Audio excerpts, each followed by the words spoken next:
చూడొచ్చు. ఇప్పుడు రావణ్ పోలీసులు తీసుకువెళ్తారు. ఆయన చేయి చేసి ఆయన బలంగా ఉన్నానంటూ కూడా చెప్తూ సిగ్నల్ కూడా చేస్తున్నటువంటి పరిస్థితి.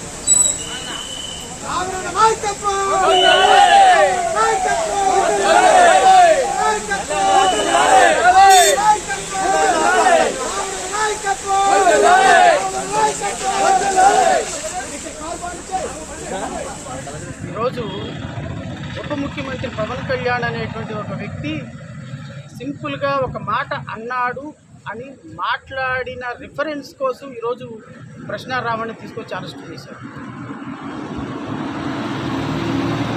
మీది టైం కొట్టారు, తీసుకున్నాం, మాకో టైం వస్తుంది, కొడతాం.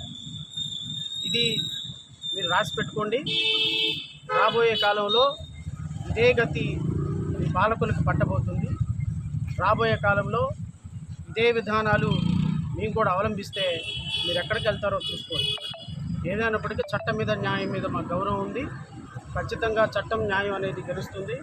గొంతు పిసికి చంపుతా నా కొడకల్లారా అని ప్రతిపక్ష నాయకులుగా ముఖ్యమంత్రితో పాటు ఉన్న 151 మంది ఎమ్మెల్యేలు మాట్లాడినప్పుడు లేని చట్టం, నా కొడకల్లారా అని మాట్లాడినప్పుడు లేని న్యాయం, ఒక్కొక్క నా కొడుకుని మక్కిలు ఎరగొడతానని చేసినటువంటి మాటలు ఉప ముఖ్యమంత్రి అయిన తర్వాత ఒక్కొక్కడికి యోగి ఆదిత్యనాథ్ ట్రీట్మెంట్ ఉంటుంది. కాళ్ళకి కాళ్ళు, కీళ్ళకి కీళ్ళు ఎరగొట్టి అరచేతిలో రేఖలు మార్చేస్తానని గౌరవ ఉప ముఖ్యమంత్రి గారు చేసినప్పుడు మాటలు మాట్లాడినప్పుడు లేని చట్టం, న్యాయం, ధర్మం ఈరోజు ఆయన మాట్లాడినటువంటి మాటని ఒక రిఫరెన్స్గా తీసుకుంటే వస్తుందా?